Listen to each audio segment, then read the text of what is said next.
Supermarket smells like hell.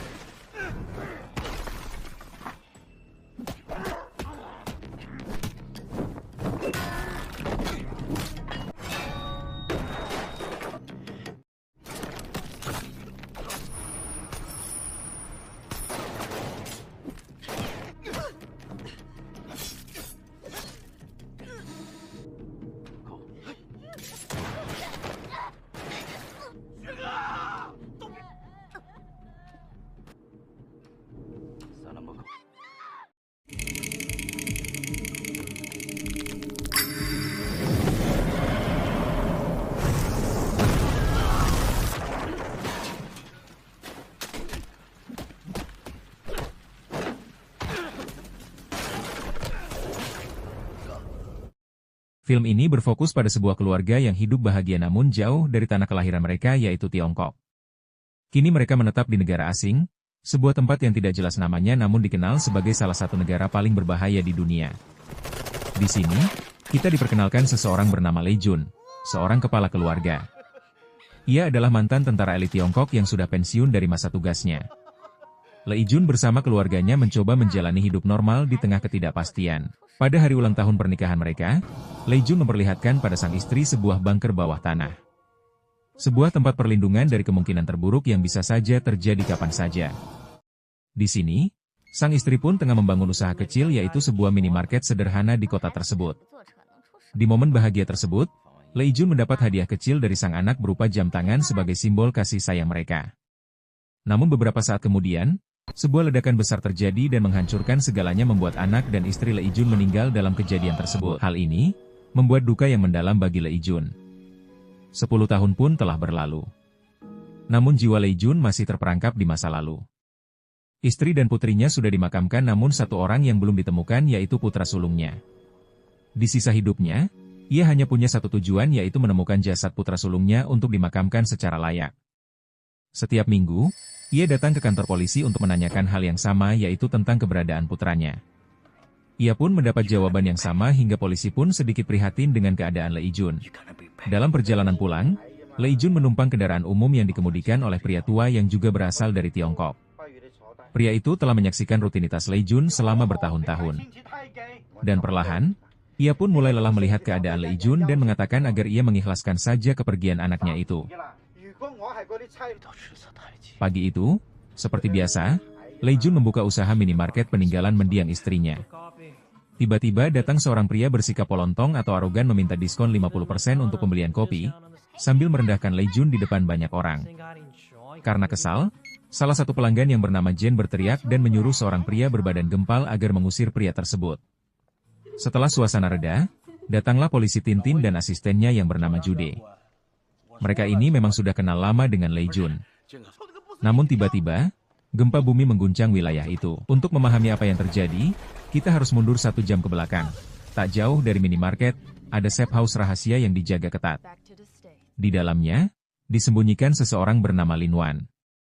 Ia adalah mantan anggota mafia yang membelot dan membawa bukti penting soal kejahatan organisasinya. Kini ia pun dijaga ketat oleh semua aparat dari berbagai negara karena menjadi satu-satunya kunci untuk menjadi saksi dari kejahatan organisasi tersebut. Saat tim pengawal sedang berjaga, tiba-tiba markas diserang oleh sekelompok mafia.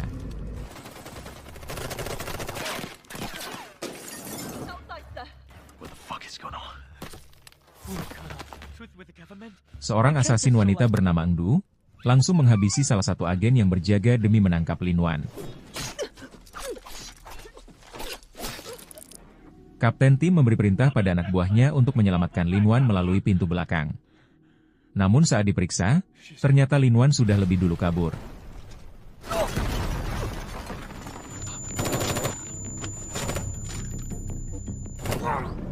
Mafia yang berhasil masuk hanya menemukan beberapa agen yang tersisa sementara sang kapten sengaja dibiarkan hidup untuk diinterogasi. Di markas mafia, sang kapten diinterogasi oleh bos besar terkait keberadaan Lin Wan. Sayangnya, kapten tidak tahu kemana Lin Wan melarikan diri. Situasi semakin tegang ketika bos mafia menerima telepon dari seorang pejabat tinggi pemerintah, orang yang selama ini diam-diam mendanai organisasi mafia tersebut. Pejabat itu panik dan memberi ultimatum. Lin Wan harus ditangkap dalam 12 jam, atau dukungan mereka akan dicabut. Sementara itu, Lin Wan tiba di minimarket milik Lei Jun bersama seorang pendeta dengan anak kecil yang terluka akibat ledakan. Lei Jun yang memiliki latar belakang militer dan pengetahuan medis, langsung memberi pertolongan hingga semua orang pun kagum kepadanya. Namun, mereka tak menyadari jika kelompok mafia tersebut telah mengepung minimarket. Entah informasi apa yang dibawa Lin Wan hingga kelompok tersebut mengirimkan pasukan lengkap dengan senjata dan sniper.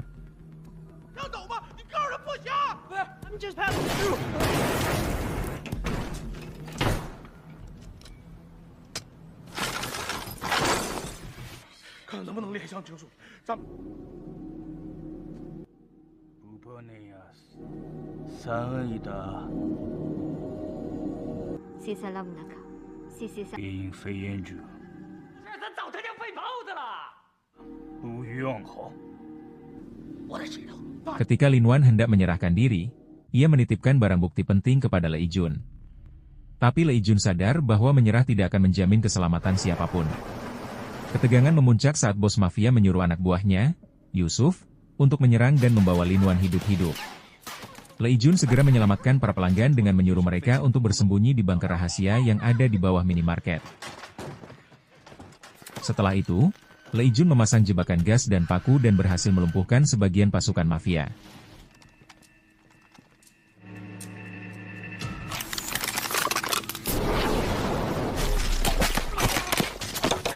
Bersama pelanggan, ia berusaha membuka pintu bunker yang terkunci rapat. Dengan bantuan dari Jade yang ahli kelistrikan, mereka merancang sistem tekanan listrik untuk membuka pintu baja. Kemudian, Lei Jun memanfaatkan berbagai alat seadanya termasuk permen karet dari Jen untuk membungkus kabel agar tetap aman. Setelah berhasil mengalihkan perhatian musuh dengan bom asap, Lei Jun dan Tintin kembali ke minimarket untuk mengambil perlengkapan tambahan. Namun, di tengah jalan mereka dihadang oleh Yusuf. Pertarungan sengit pun tak terhindarkan. Seorang pelanggan mencoba membantu, namun nahas, ia tewas dalam baku tembak yang berlangsung. Meski situasi makin kacau, Lei Jun tidak menyerah. Dengan keberanian dan kemampuannya, ia berhasil merebut senjata musuh dan menghabisi seluruh pasukan yang mengepungnya.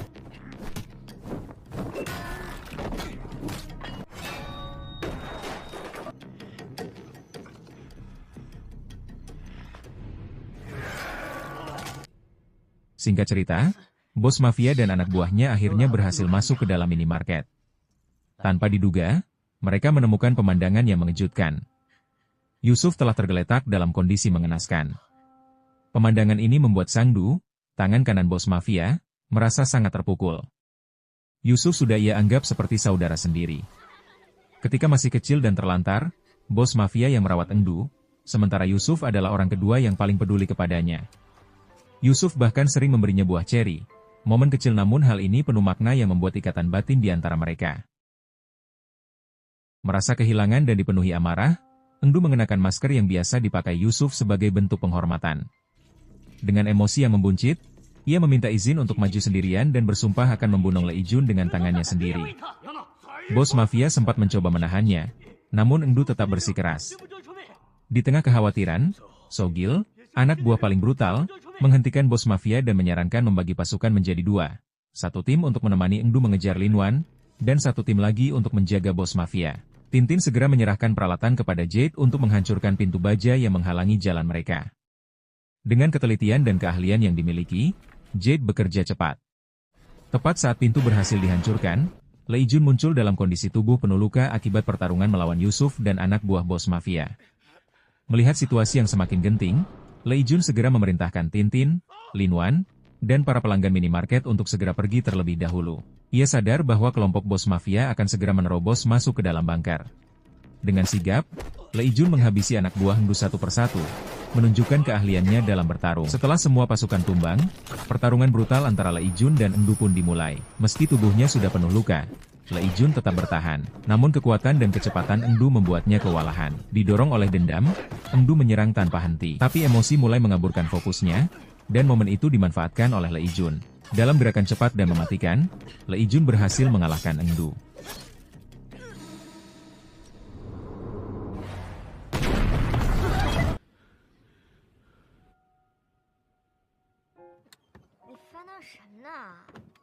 平时不坐车，能出什么？家没那么安全，以防万一。礼物给爸爸，天天赖床，把家务都留给妈妈做。你小子！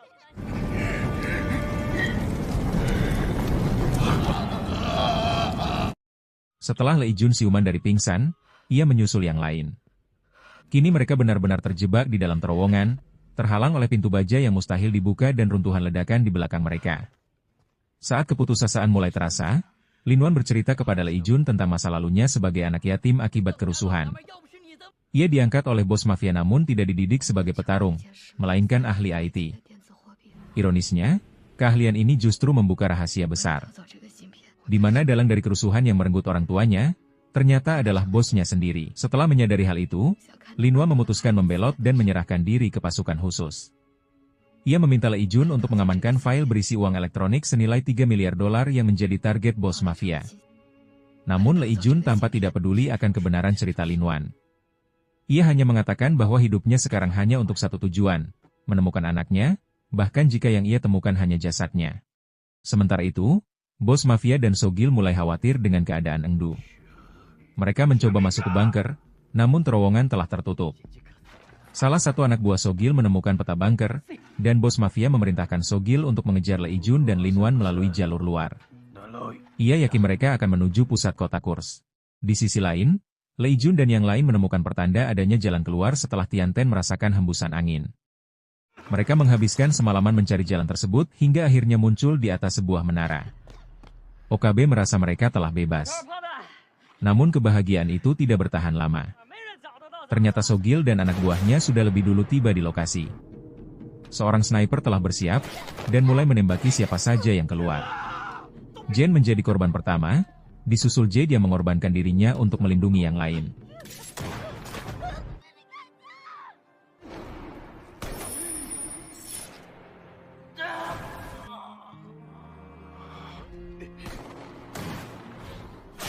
Akhirnya hanya tersisa 4 orang, Lei Jun, Tian Ten, Lin Wan, dan seorang pendeta.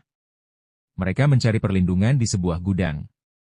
Di sana, Lei Jun merawat lukanya dan memerintahkan Tian Ten untuk membawa Lin Wan dan pendeta pergi ke tempat aman. Ia memutuskan untuk bertahan dan mengulur waktu. Lei Jun kemudian menyiapkan serangkaian jebakan mematikan, mulai dari bor listrik hingga kawat panjang yang digunakan untuk melumpuhkan musuh satu persatu. Jebakan-jebakan itu berhasil membuat pasukan Sogil tumbang.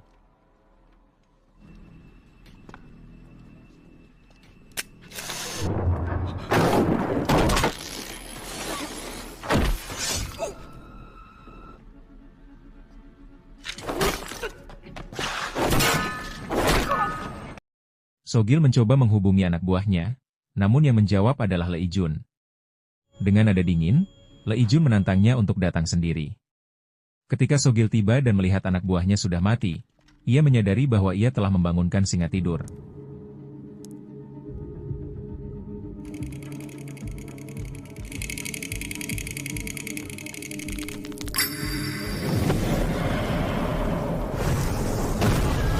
Pertarungan 1 lawan 1 pun dimulai. Meski sempat tertembak oleh salah satu anak buah Sogil yang baru datang, situasi kembali berbalik saat Tian Ten dan yang lain datang tepat waktu dan menghabisi sisa pasukan mafia.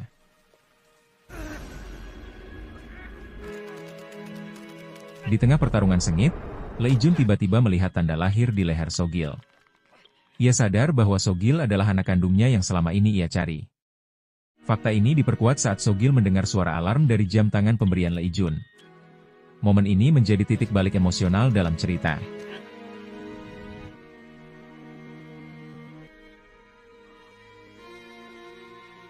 Namun ketegangan belum usai. Bos mafia muncul dengan pisau di tangannya dan memerintahkan Sogil untuk menghabisi Lei Jun. Sogil yang kini tahu siapa ayahnya, akhirnya menolak. Pertarungan berakhir dengan penuh penyesalan. Lei Jun berhasil diselamatkan oleh Tian Ten dan Lin Wan. Di akhir cerita, Lin Wan tampak bebas dari kejaran mafia. Ia bertemu pendeta yang menyambutnya dengan hangat, namun ekspresinya tampak mencurigakan. Saat membuka tasnya, pendeta itu ternyata membawa sebuah chip berisi uang 3 miliar dolar. Disitulah terungkap bahwa pendeta tersebut bukan orang baik seperti yang kita kira. Ternyata ia adalah orang yang menginginkan uang tersebut. Ending film ini pun memberikan twist mengejutkan yang menambah kesan mendalam dan menggugah emosi penonton.